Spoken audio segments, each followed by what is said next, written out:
soyez les bienvenus. On est très content d'être avec vous aujourd'hui et on va tout de suite commencer par louer Dieu. Sentez-vous bien à l'aise et chantez avec nous.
On va prendre le prochain chant qui dit qu'on est libéré, racheté en Jésus. Quelle joie!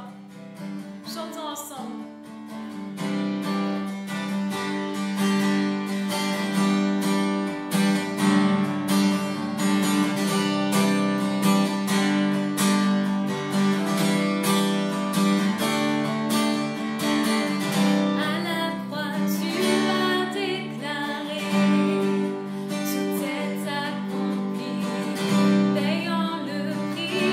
Chaque vie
c'est pour cela aujourd'hui qu'on chante.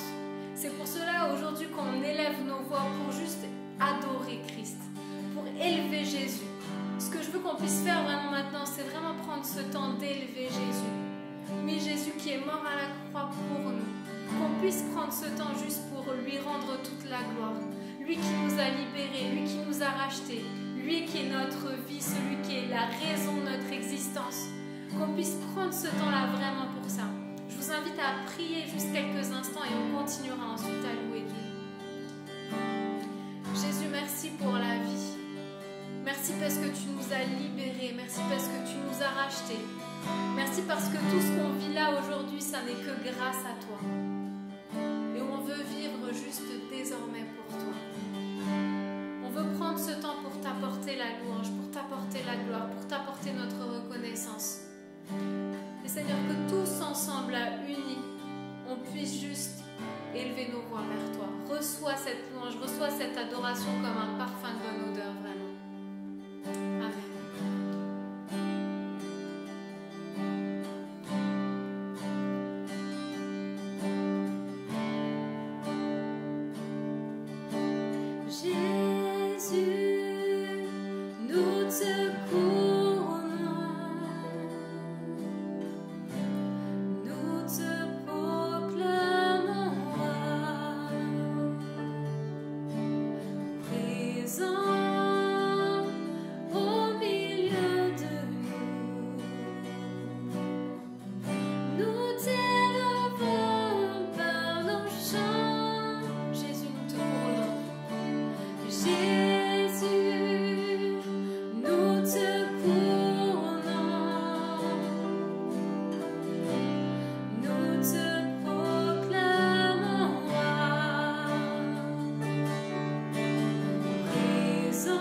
Nous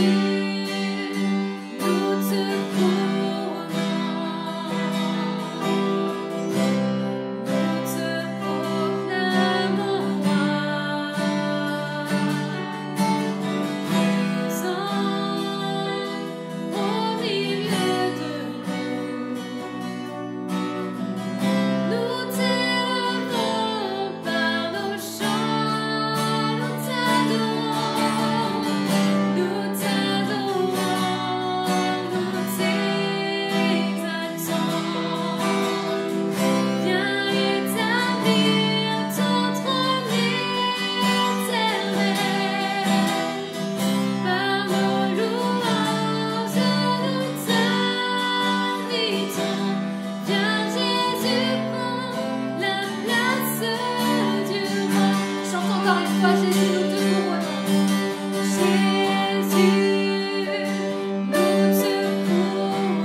te connaître.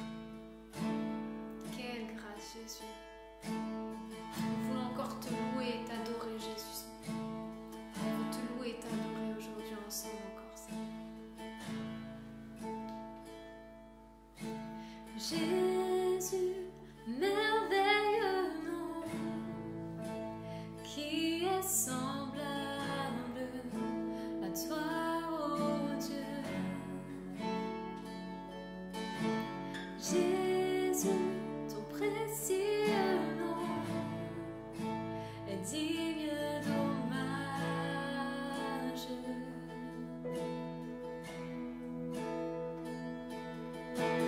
Jésus, merveilleux nom, qui est semblable à toi, oh Dieu. Jésus, ton précieux nom est digne d'hommage. Jésus, Jésus, merveilleux nom, qui est semblable à toi, oh Dieu. Jésus, ton précieux nom est digne d'hommage. Chantons encore Jésus, merveilleux nom. Jésus, merveilleux nom, qui est semblable à toi, oh Dieu. Jésus, ton précieux nom est digne d'hommage.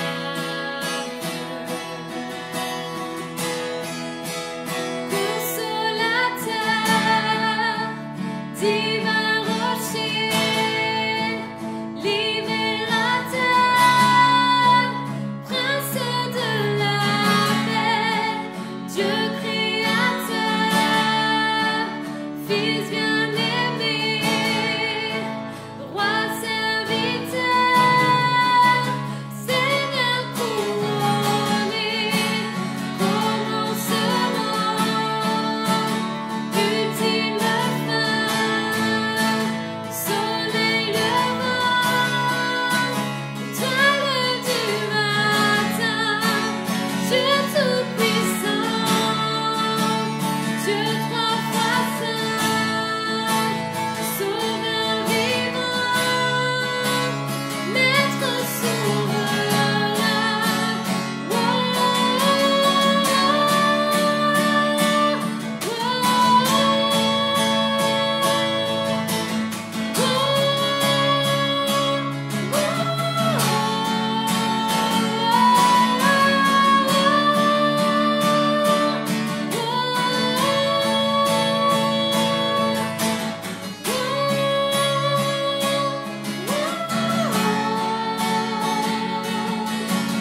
Jésus, merveilleux nom, qui est semblable à toi, oh Dieu.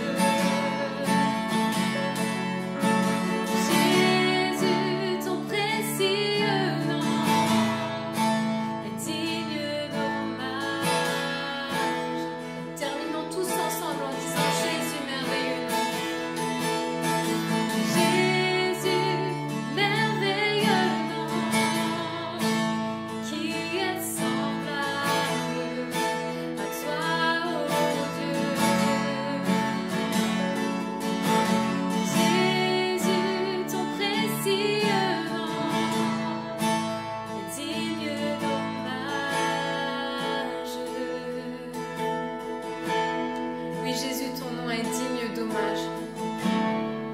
Ton nom est merveilleux.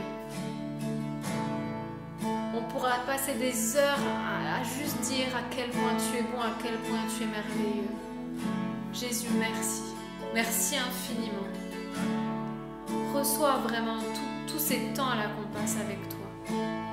Et je te prie vraiment, ouvre nos oreilles, ouvre nos cœurs, qu'on puisse être prêts à recevoir là ce que tu veux nous dire, Seigneur. Parle-nous vraiment. Que ça puisse nous changer, nous chambouler pour ta seule gloire. Merci Jésus. Amen. Bonjour à tous, c'est toujours une joie d'être ensemble et par sa grâce, essayer de parler de sa parole et de ce que Dieu nous met à cœur. Nous avons commencé une série sur l'œuvre de la croix. Nous avions parlé de Ésaïe 53, Jésus annoncé. Dimanche dernier, nous avons eu Stéphane Polito qui nous a parlé également de la puissance de la croix. Et ce matin, par la grâce de Dieu, je voudrais aller plus loin et parler du psaume 22. Jésus annoncé. Qui peut répondre à cette question? Mon Dieu, pourquoi m'as-tu abandonné? C'est ce que nous allons voir ensemble au travers de ce psaume. Cette longue prière du roi David est appelée le psaume de la croix. Parce que, mieux que toute autre portion des Écritures, ce récit nous donne des précisions sur la croix. Ce passage du psaume 22 que David va donner sous l'inspiration du Saint-Esprit, il va porter une dimension prophétique des choses qui vont le dépasser. Et cela va se passer 1000 ans avant de trouver leur accomplissement. Nous parlions d'Ésaïe, qui lui va également donner des détails précis, 700 ans avant leur accomplissement. Et je dirais, ce qui est important ce matin, c'est que nous puissions prendre ces deux passages, Ésaïe 53 et également ce psaume 22, et les mettre ensemble pour avoir vraiment un très beau tableau complet. Et ces deux prophéties vont trouver leur accomplissement dans Matthieu 27, 46 et dans Marc 15, 34. Je vais simplement le lire. Vers la 9e heure, Jésus s'écria d'une voix forte, « Élie, Élie, lama sabachthani » c'est-à-dire « Mon Dieu, pourquoi m'as-tu abandonné ?» Le plan de Dieu va s'accomplir au travers de la mort de Jésus sur la croix. Et je pense que ce jour de la crucifixion a été le plus important de l'histoire.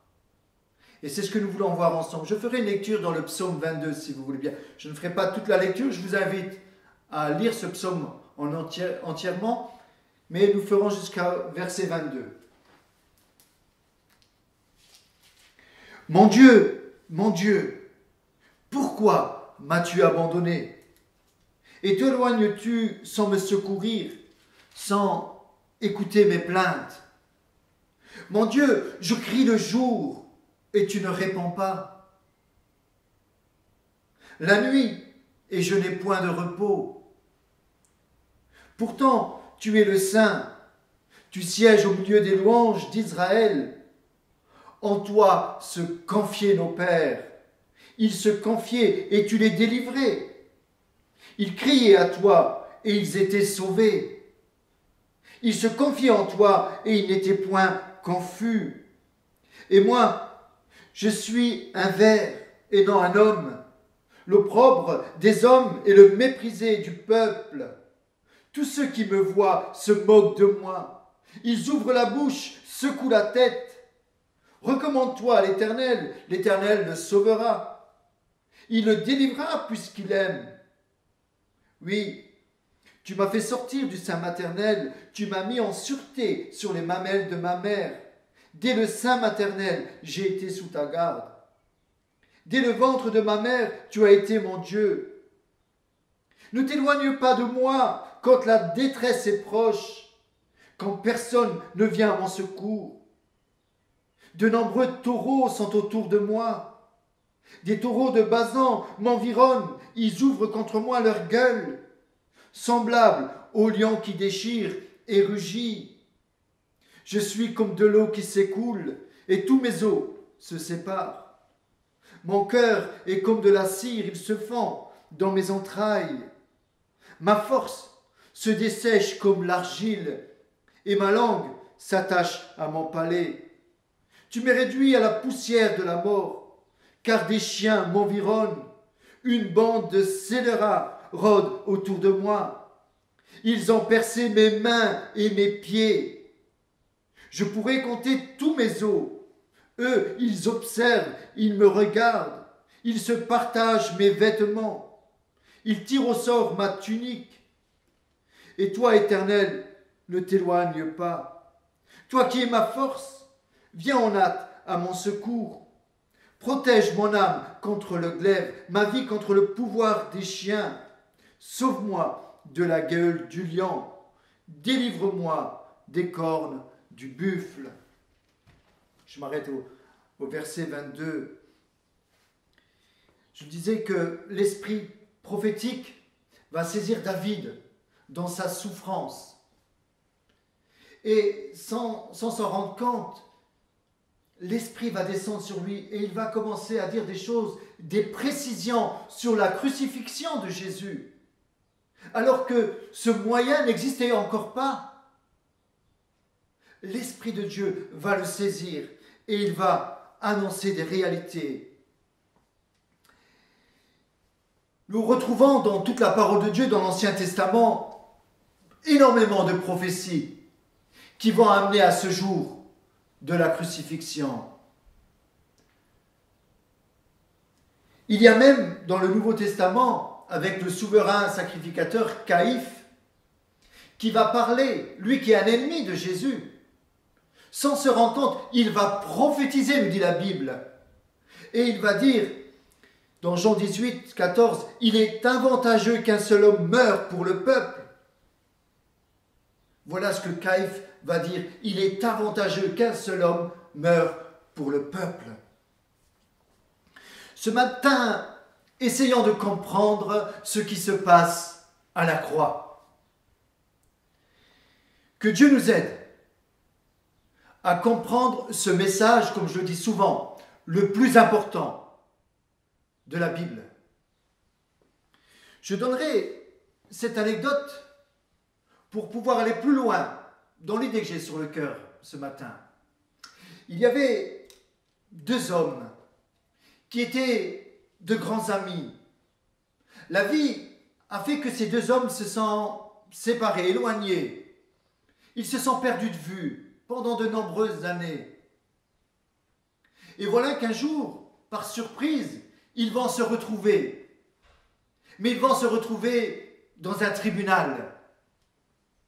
Voilà que l'un est juge et l'autre se retrouve comme accusé. Ils vont se reconnaître. Mais le juge va devoir appliquer la peine. Le délit doit être payé. Voilà que la sentence va tomber et ce juge va rester intègre. Et il va dire, voilà, il y a une grande rançon à payer, sinon c'est la prison. Le verdict est rendu. Son ami pensait sans doute qu'il allait être plus clément. Mais voilà que, à la sortie du tribunal, le juge va enlever sa robe et va le serrer dans les bras. Et il va lui dire, ne t'inquiète pas, je vais payer ta rançon.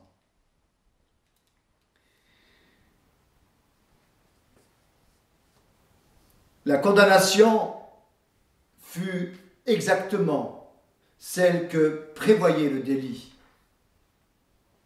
Et si cette amende n'était pas payée, c'était la prison assurée. Christ a satisfait sur la croix la justice de Dieu, afin de permettre à l'amour de Dieu de se manifester en faveur du coupable. La Bible nous dit, tous ont péché et sont privés de la gloire de Dieu. Mais ils sont gratuitement justifiés par sa grâce, par le moyen de la rédemption qui est en Jésus-Christ. C'est son sacrifice, ce sacrifice de Jésus qui constitue l'argument principal de sa plaidoirie. Il ne plaide pas pour notre innocence, mais il plaide pour notre culpabilité. Il présente sa mort expiatoire pour demander notre acquittement, tout coupable que nous soyons. Nous sommes tous aujourd'hui acquittés à cause du sacrifice de Jésus. Je voudrais ce matin, par sa grâce, que nous puissions pénétrer ce message, pas simplement l'écouter, mais de s'y arrêter et de le saisir pour chacune de nos vies, car ce message peut bouleverser notre vie. Jean 12 nous dit, maintenant a lieu le jugement de ce monde. Maintenant, le prince de ce monde sera jugé. Maintenant, le jugement de ce monde. À la croix, c'est le jugement spirituel qui a commencé sur la terre, mais également dans le ciel. Alors, j'aimerais ce matin vous parler qu'il y a deux spectacles qui vont se passer à la croix.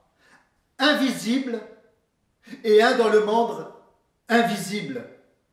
C'est important de comprendre cela, car cela a une importance tellement grande pour nos vies et pour le cours de l'histoire.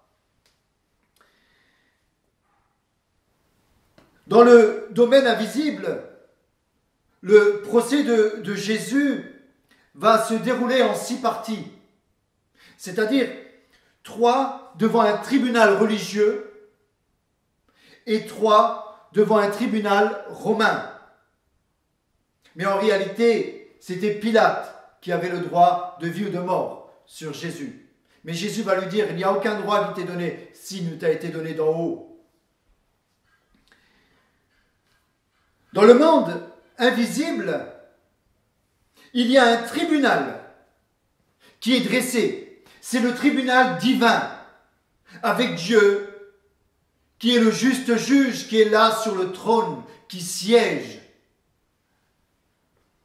Dieu est le juste juge. Il y a un accusé qui, devant le monde visible ou invisible, est connu. C'est Jésus. Voilà, il est menotté, on le prend et on va le mettre sur la croix. Et on lui dit, accusé, levez-vous. Et on va le lever sur cette croix, attaché. Voilà l'accusé. Jésus, qui est connu dans le monde spirituel, qui est connu dans le monde visible, mais dans le monde spirituel, nous le voyons avec ce passage de l'apôtre Paul. Lorsque les fils de Schéva vont vouloir chasser des démons, à un moment, les démons vont se manifester et vont dire, nous savons qui est Jésus, on connaît Jésus, on le connaît Jésus.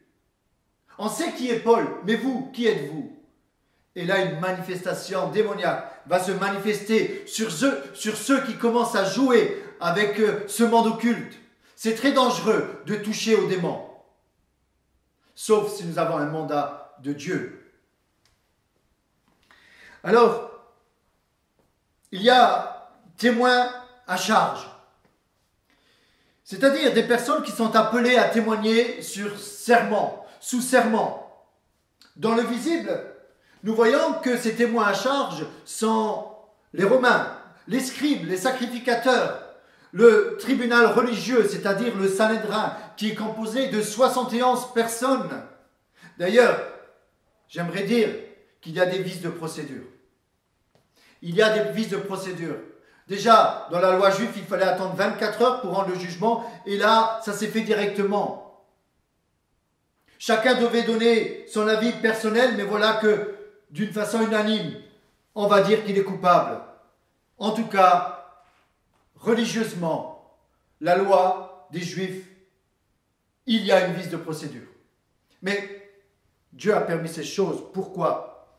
Parce que c'est le plan de Dieu qui doit s'accomplir au travers de la croix. C'est ce que nous voyons ensemble ce matin. Alors, je le disais, dans le monde visible, il y a un témoin à charge, mais dans le monde invisible, il y a aussi un autre témoin à charge. Et ce témoin à charge, c'est le diable. Le diable qui accuse. Le diable, l'accusateur de nos frères, nous dit la Bible. Alors, dans le monde visible, le chef d'accusation contre Jésus est clairement politique.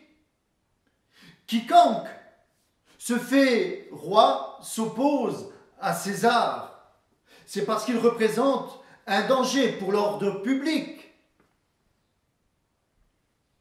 Jésus comparé devant Pilate, voilà l'accusation. Mais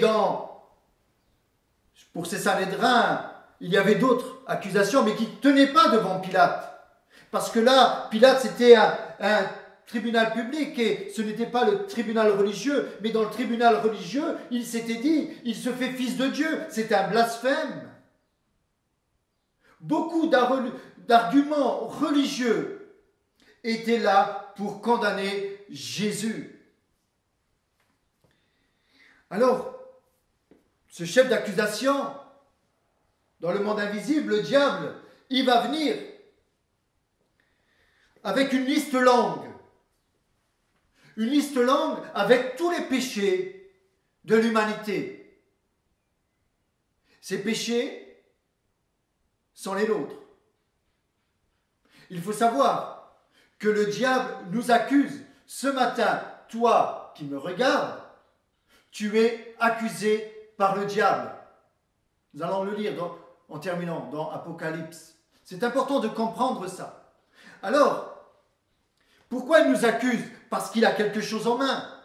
Pourquoi? Parce qu'il y a une loi qui n'est pas respectée. Le diable vient avec une preuve tangible. Et Dieu, en tant que juste juge, le reçoit. Reçoit ces accusations. Et Dieu dit, l'affaire doit être jugée. Il y a infraction, il faut qu'il y ait un jugement. Il y a une erreur qui est faite, il y a un jugement. Pourquoi? Parce qu'il y a un livre de loi, cette loi de Moïse, qui n'a pas été respectée.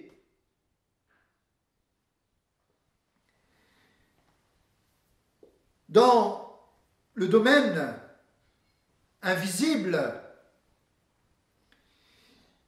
il y a les témoins de l'accusé, c'est les anges. On ne réalise pas cette réalité qui est en train de se passer à la croix. Il y a les anges de Dieu qui sont là comme témoins. Les anges ne comprennent pas ce qui se passe. Les anges qui sont venus dans le désert lorsque Satan a voulu tenter Jésus. Lorsqu'il l'a tenté, les anges, nous dit la Bible, étaient là pour le fortifier, pour le servir. Les anges qui étaient là à son service, nous le voyons dans le jardin de Gethsémane, quand ils viennent arrêter Jésus. Ils sont là pour le prendre. Et Jésus va dire à Pierre, arrête, range ton épée. Il venait de couper une oreille. À Malchus, le serviteur du souverain sacrificateur. Jésus dit, arrête, tu n'as pas compris le plan de Dieu. Ce n'est pas par la force. Non. Mais tu ne comprends pas que si je veux, j'appelle 12 légions d'anges, ce qui représente plus de 72 000 anges. Je ne sais pas si on se rend compte. C'est énorme, cette quantité d'anges. Lorsque nous voyons qu'un ou deux anges vont renverser une ville, Jésus avait simplement à appeler les anges et les anges venaient renverser le pouvoir des Romains et tout balayer. en une seconde. Mais ce n'était pas le plan de Dieu. Les anges étaient là, dans le ciel. Sans doute qu'ils sont venus au trône de Dieu, mais qu'est-ce qui se passe? Pourquoi tu laisses faire? Mais regarde, ils sont en train de crucifier notre Seigneur, notre Dieu.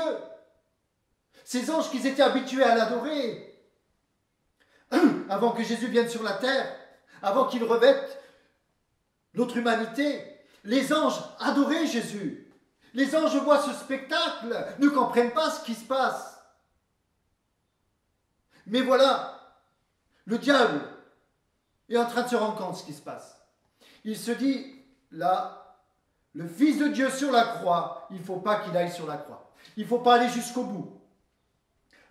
Il faut l'arrêter. Il faut arrêter le plan de Dieu. C'est dangereux ce qui est en train de se passer. Le sang va couler, mais il est juste ce Jésus-là. Et là, panique. Alors, le diable va se servir. Les passants, ils vont dire, s'il est le Fils de Dieu qui descend de la croix, un des deux brigands va dire, mais si tu es le Fils de Dieu, descends de la croix. On veut à tout prix qu'il descende de la croix. Les Juifs, mais descends de la croix. Les Romains, mais descends de la croix si tu es Dieu. Tu as sauvé les autres, mais que tu puisses te sauver toi-même. On a essayé de dire à Jésus, de le convaincre de tous les côtés. Et tout d'un coup, nous voyons qu'ils ont tous compris qui est Jésus. Ils vont dire, tu es le Fils de Dieu, si tu es le Sauveur du monde. Ils ont compris le plan de Dieu, mais ils vont le dire sans le réaliser, en se moquant de Jésus. Mais en réalité, ils sont en train de prophétiser une réalité. Descends de la croix. Non, il va rester pour accomplir le plan de Dieu. Dans Jean 12, comme je disais, il nous est dit, maintenant a lieu le jugement de ce monde. Maintenant, le prince de ce monde sera jeté dehors. Maintenant a lieu le jugement de ce monde.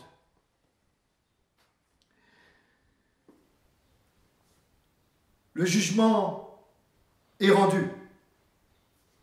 Une demande de rançon s'élève au prix d'une vie sans péché.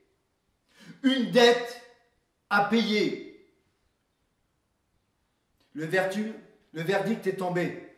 Peine de mort par la souffrance. Pourquoi une telle peine? Se substituant, aux coupables, il a enduré à leur place le châtiment du péché qui doit tomber sur lui et procurer la paix et la guérison des conséquences de leur faute. C'est son sacrifice pour nous qui constitue l'argument principal de sa plaidoirie. Écoutez bien, Jésus, il ne plaide pas pour notre innocence, mais pour notre culpabilité. Il présente sa mort expiatoire pour demander notre acquittement, tout coupable que nous soyons. Le châtiment qui nous donne la paix est tombé sur lui. Ce que je suis en train de dire ce matin, c'est vraiment très très important pour nos vies.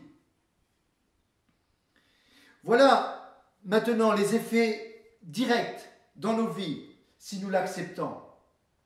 Dans Colossiens 2, verset 14, il nous est dit, « Il a effacé l'acte dont les ordonnances nous condamnaient et qui subsistait contre nous. Il l'a détruit en le clouant à la croix. Il a dépouillé les dominations et les autorités et les a livrées publiquement en spectacle en triomphant d'elle par la croix. » Il a livré en spectacle, triomphant d'elle par la croix. À la croix, il y avait toutes ces puissances qui étaient là. Mais voilà que il y a un moment de transfert qui va s'opérer. Les souffrances de Jésus vont durer 6 heures sur la croix. Ils vont commencer depuis 9 heures du matin jusqu'à midi. Ils vont se passer en 2 parties, je dirais. Et de midi à 3 heures, là, quelque chose de particulier va se passer. Je dirais le jugement, la colère de Dieu va se manifester.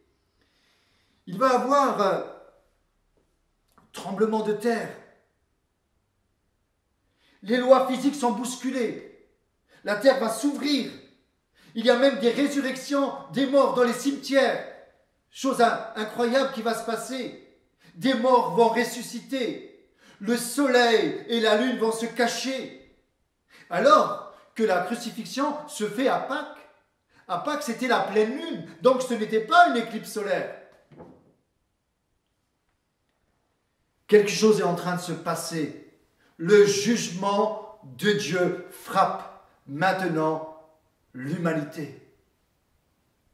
Les ténèbres viennent. Nous retrouvons même également avec Moïse et Pharaon un moment lorsque Dieu va donner son jugement, il y a les ténèbres qui va se manifester sur le peuple de Pharaon, sur Pharaon.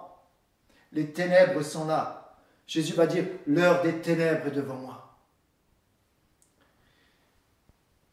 Ce matin, je voudrais que nous puissions mettre l'accent et comprendre que cette œuvre de la croix peut avoir une application directe dans notre vie. Maintenant, je vais aller, je dirais, dans une deuxième partie de mon message. Ce matin, comprenons bien que ce que Jésus est venu faire à la croix, il est venu nous payer notre dette. Quelle dette? Lorsque Dieu va créer Adam et Ève dans le jardin, il va mettre l'arbre de la connaissance du bien et du mal et l'arbre de la mort et de la vie. Il va dire à Adam, ne prends pas de cet arbre de la connaissance du bien et du mal, parce que le jour où tu prendras, tu mourras. Mais voilà que le diable, pas le temps d'en parler, lui qui était déjà un chérubin dans le ciel, une création de Dieu, va se rebeller dans le ciel, dans le monde invisible, voulant prendre la place de Dieu. Et Dieu va le précipiter sur la terre. Et voilà que le diable a perdu son rang dans le ciel, mais il est sur la terre comme un esprit. Et comme un esprit n'a pas de corps, il va rentrer dans le serpent, comme nous pouvons voir aujourd'hui, que le diable, ses démons peuvent rentrer dans des animaux, même dans des personnes. Pour cela que nous parlons de possession. Mais à la croix, la bonne nouvelle, c'est qu'il y a une solution pour être délivré de ces choses. Et là, le diable va tenter Adam et Ève. Ils vont prendre, malheureusement, de ce fruit défendu. Et par leur désobéissance, le mal, la maladie, la malédiction, le péché rentre dans le monde instantanément. Le jour que vous péchez, vous mourrez, va dire Jésus. Va dire Dieu, pardon. Et tout de suite, nous voyons dans le jardin d'Éden que Dieu va dire de la postérité de la femme. Déjà Dieu voyait l'œuvre de la croix. Il y avait déjà une prophétie de ce qui allait se passer. De la postérité de la femme, c'est-à-dire de Marie, viendra celui qui t'écrasera la tête et tu lui briseras le talon. Et Jésus a été brisé à la croix, percé pour nous. Et le diable, Jésus lui a écrasé la tête, c'est-à-dire lui a pris son droit. Et aujourd'hui, ce qui est important de comprendre au travers de l'œuvre de la croix, c'est que Jésus, par son obéissance, a repris le droit que le diable avait. Alors on peut se dire aujourd'hui, mais pourquoi le diable travaille de cette façon ? Pourquoi il y a la maladie? Pourquoi il y a la malédiction si Jésus est venu? Comment je peux me sortir de ma maladie? Comment je peux sortir de mes addictions? J'aimerais te dire qu'aujourd'hui, le diable, s'il peut opérer, c'est uniquement parce que c'est un menteur. Il opère dans le mensonge. Il nous fait croire des vérités physiques. Mais ce qui est important de comprendre, c'est qu'à la croix, Jésus a porté toute maladie, toute malédiction, toute addiction. C'est pour cela que si nous tournons nos regards vers Jésus, comme je le dis souvent, une chose est sûre, c'est que Jésus, c'est la parole qui le dit, nous a guéris. Par ses meurtrissures, nous sommes guéris, dit Ésaïe 53. Et l'apôtre Pierre va dire, c'est par ces meurtrissures que nous avons été guéris. Ce qui veut dire que c'est acquis. Mais il y a une réalité, c'est que spirituellement, si nous comprenons cette œuvre de la croix, nous pouvons trouver la guérison pour nos vies. C'est acquis à la croix. C'est exactement la même chose pour le salut. Lorsque nous acceptons l'œuvre de la croix, nous sommes sauvés. Et ce mot sauvé, l'étymologie sauvé et guéri, c'est le même mot. Ce qui est important de comprendre, c'est qu'il y a une possibilité de guérison. Maintenant, il y a un combat entre cette réalité spirituelle et notre réalité. Bien souvent, nous perdons des combats. Combien de fois ça m'est arrivé, en sachant ces choses, de prier pour des malades et que malheureusement, de perdre le combat. Ça m'est arrivé également de gagner des combats. Mais je ne vais pas mettre la faute sur Dieu. Je dis simplement, aujourd'hui, je travaille cet aspect. Ce n'est pas parce que je n'ai pas assez de succès dans ce domaine de la guérison que ça ne fonctionne pas. Le problème ne vient pas de Dieu, le problème il vient de nous. Lorsque les disciples n'ont pas réussi à guérir cet enfant qui était possédé, ils vont dire, mais pourquoi on n'a pas arrivé? Jésus va leur dire, c'est à cause de votre incrédulité. Et ce matin, j'aimerais dire que le problème ne vient pas de Dieu. Le problème vient de notre incrédulité, de mon incrédulité. La parole de Dieu est vraie et certaine. Je vous encourage ce matin à vous battre face à la maladie et ne pas baisser les bras. Jésus lui-même a porté toutes nos maladies à la croix. Alors, ce qui est important de comprendre ce matin, c'est qu'il y a 3 sortes de guérisons ou de libération possibles. Je m'explique rapidement. Dieu a donné l'intelligence à l'homme et nous bénissons Dieu pour la médecine. Ambroise Paré disait, je le pensais, Dieu le guérit. Ambroise Paré, ce chirurgien militaire qui a apporté beaucoup à la médecine, à la chirurgie. D'ailleurs, c'est lui qui a, pour l'anesthésie, qui a proposé l'opium avec de l'oxygène pour justement anesthésier pour les opérations. Cet homme qui croyait fermement en Dieu savait que c'était Dieu qui guérissait au travers de l'intelligence que Dieu leur avait donnée. Et nous bénissons Dieu pour la médecine. Nous ne mettons pas en opposition la médecine des hommes et la médecine de Dieu. Nous croyons que Dieu utilise la médecine et nous bénissons Dieu pour la médecine.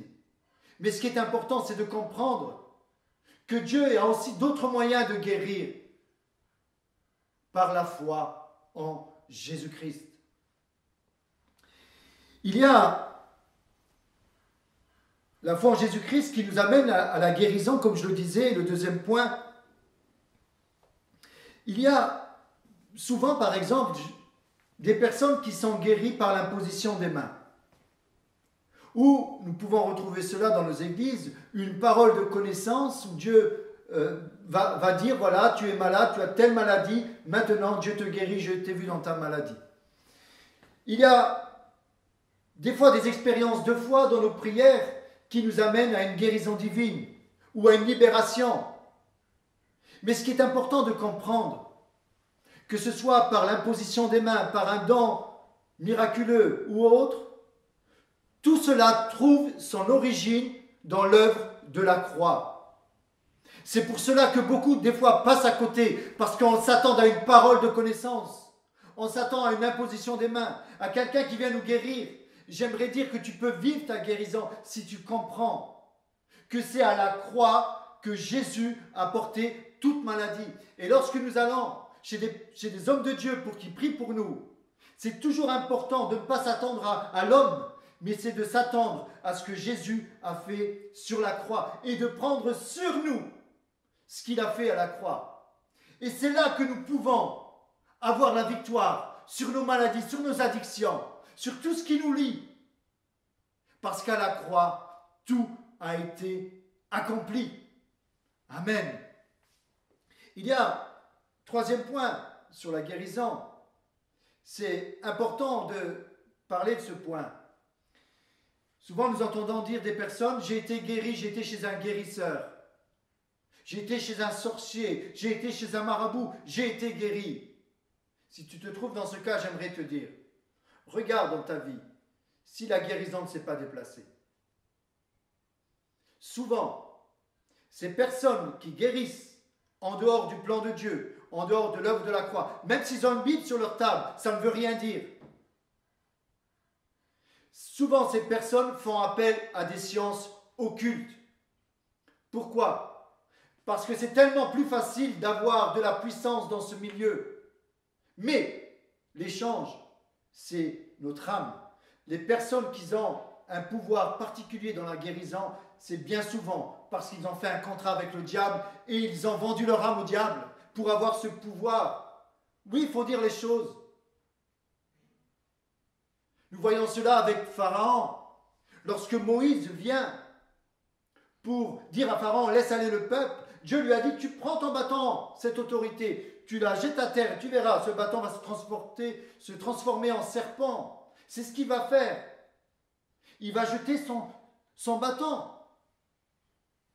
Pharaon va appeler ses magiciens. Venez. Ils vont venir, ils vont faire la même chose. Ils vont jeter leur bâton. Et leur bâton va se transformer en serpent. Comment est-ce possible ? Parce qu'il existe un monde invisible, un monde occulte qui est dangereux. Et il ne faut surtout pas s'y intéresser et s'y approcher. Mais voilà que le bâton de Moïse, ce serpent de Moïse, va engloutir les autres serpents de Pharaon. Il y a tellement aujourd'hui de dangers et de conséquences pour ceux qui touchent aux esprits, aux voyances, même à l'horoscope. C'est important de comprendre. Moi-même, avant de me convertir, j'ai commencé à faire tourner les tables, à appeler les esprits. Oh, ça m'amusait bien. Mais lorsque j'ai commencé à avoir peur, à voir des choses étranges se passer autour de moi, j'ai compris que je rentrais dans un monde qui était dangereux. Et un ami catholique m'a dit, ce que tu fais, c'est dangereux, éloigne-toi, arrête. Et nous avons obéi avec mon ami et nous avons arrêté ces choses. Mais il y avait un grand danger pour nos vies. Aujourd'hui, nous pouvons accompagner des personnes qui ont touché à ces choses. Et j'aimerais dire, lorsque nous chassons les démons, lorsque nous libérons les personnes, lorsque nous les aidons, c'est uniquement au travers de l'œuvre de la croix. Pourquoi ? Parce que Jésus a livré en spectacle tous ces malins esprits. Lorsque l'apôtre Paul va parler aux Colossiens, il va dire qu'il a livré en spectacle tous ces démons, ces autorités.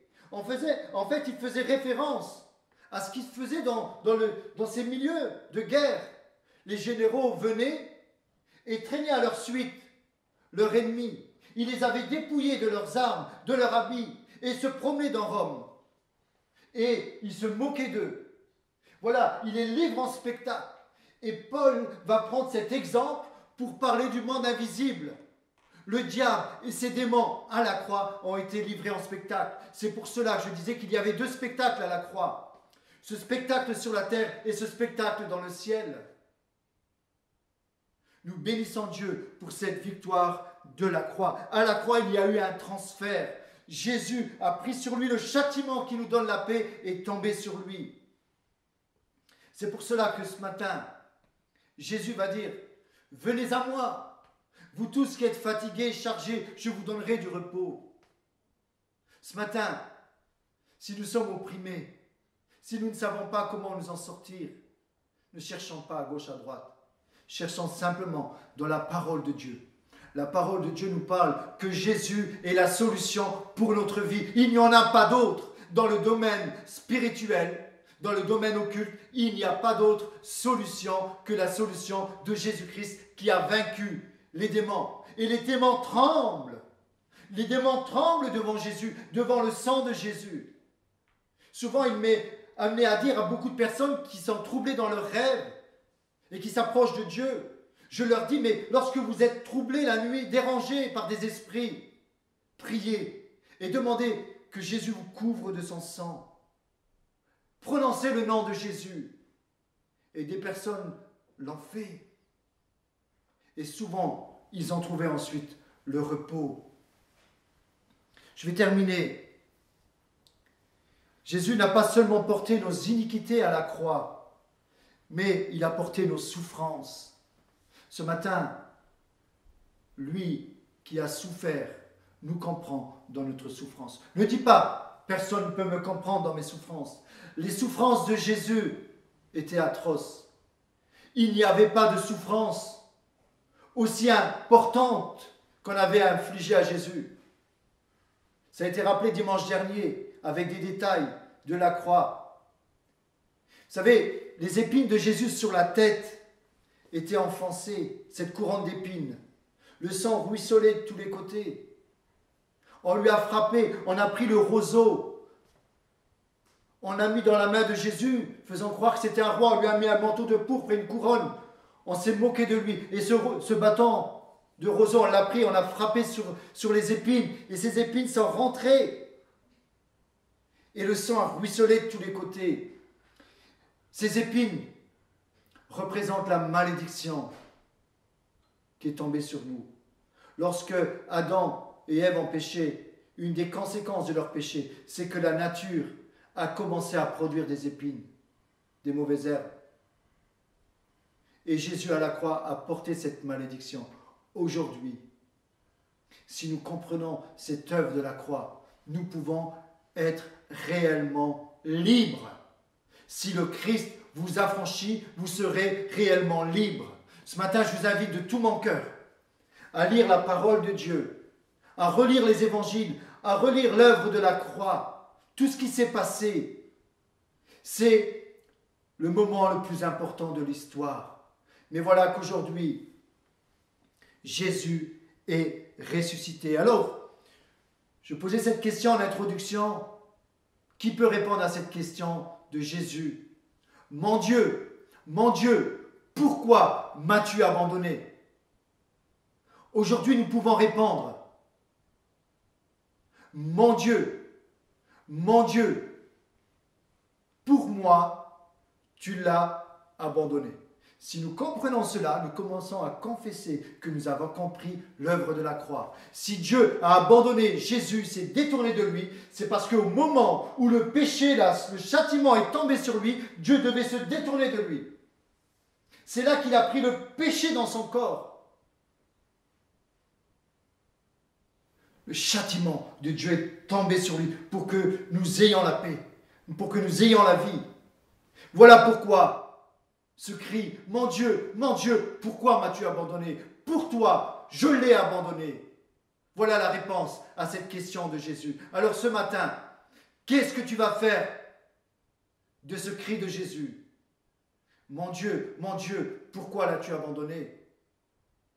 De ces deux brigands qu'il a insultés, un est resté dans ses insultes, mais un autre s'est repenti.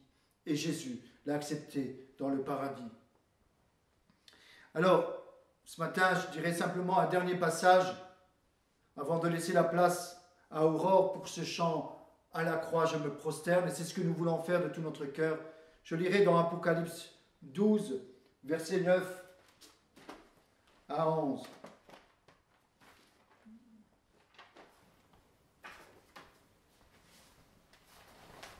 Ce matin, au travers de cette dernière lecture, j'aimerais vous dire que le diable a été vaincu. Et il fut précipité, le grand dragon, le serpent ancien, appelé le diable, et Satan, celui qui séduit toute la terre. Il fut précipité sur la terre, et ses anges furent précipités avec lui. Et j'entendis dans le ciel une voix forte qui disait « Maintenant, le salut est arrivé, et la puissance et le règne de notre Dieu, et l'autorité de son Christ, car il a été précipité l'accusateur de nos frères, celui qui les accusait devant notre Dieu jour et nuit. Ils l'ont vaincu à cause du sang de l'agneau, à cause de la parole de leur témoignage. » Amen. Nous avons un accusateur. Voilà pourquoi, dans le monde invisible, il y a un tribunal. Le diable, encore aujourd'hui, continue à accuser. Et tous ceux qui ne se placent pas, je dirais, sous l'œuvre de la croix, restent sous cette accusation, sous leur culpabilité. L'accusateur, jour et nuit, nous sommes accusés. C'est pour cela qu'aujourd'hui, si nous acceptons l'œuvre de Jésus, et je termine simplement en disant qu'il est important de se repentir de nos péchés, de nos manquements. Parce que la croix, et je termine sur ces mots, a deux aspects. Cet aspect que je viens de traiter en parlant qu'on vient à Jésus, il porte sur lui nos maladies, nos malédictions, nos addictions et tout ce qui nous fait souffrir. Et on est bien content de prendre tout cet aspect. Mais la Bible parle d'un autre aspect de la croix. Je dirais l'arrière de la croix. C'est simplement la mort à soi-même. Parce que la croix, au départ, il faut bien comprendre, c'est un instrument de mort. Et aujourd'hui, nous avons besoin de venir à Jésus en nous repentant et en voulant mourir à nous-mêmes, c'est-à-dire reconnaître que nous avons péché. Si nous sommes dans cet état d'esprit, nous serons réellement libres. Venant avec humilité à la croix, qui que tu es ce matin, fléchis le genou devant Dieu si tu veux vraiment t'en sortir. On s'approche de Dieu avec humilité. Et aujourd'hui, on manque, je dirais un petit peu, de cette approche de Dieu, de venir pour ce qu'il est, pour ce qu'il a fait, et non seulement pour ce qu'il nous donne. Venons pour les deux aspects de la croix ce matin, au nom de Jésus. Amen. Seigneur, ce matin, nous sommes devant toi. Je dirais plutôt, nous sommes devant l'œuvre de la croix. Nous sommes passés par la Pâque, par l'Assomption. Seigneur, et bientôt, nous savons qu'il y a la Pentecôte qui vient pour être ses témoins. Nous te remercions pour le Saint-Esprit qui a été envoyé. Et ce matin, notre prière que nous voulons faire ensemble. Cher Saint-Esprit, éclaire-moi dans l'œuvre de la croix. Donne-moi de comprendre tout ce que la croix représente pour toi, mais pour ma vie. Au nom de Jésus, je veux bénir maintenant tous ceux qui sont sous une emprise de l'ennemi, tous ceux qui ont besoin de guérison. Maintenant, Seigneur, révèle toi-même que dans cette œuvre de la croix, il y a la guérison acquise une fois pour toutes. Amen. Que Dieu vous bénisse. Un bon dimanche et à très bientôt.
Merci pour la croix.